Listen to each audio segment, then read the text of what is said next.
Sa social media lang daw nalaman ni Bamban Mayor Alice Guo na pugante pala ang ilan sa kanyang kasosyo sa negosyo.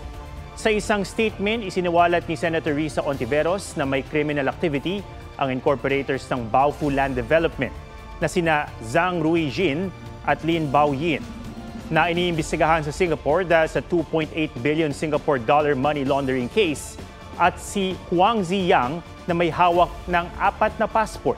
Sabi ni Guo si Huang Ziyang lang ang nakausap niya sa kanila. Iniuugnay si Guo sa ni-raid na Pogo Complex sa lupang pagmamayari ng alkalde. Kahapon po nakita ko po doon sa Facebook post niyo po na sila po ay money launderer po sa Singapore.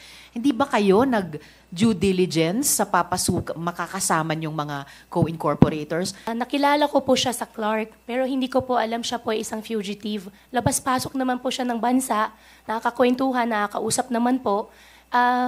In fact po, yung naging record po niya pagbili po sa akin ng baboy, maayos naman din po. Muli ring konesyon sa pagdinig ang pagkatao ni Guo.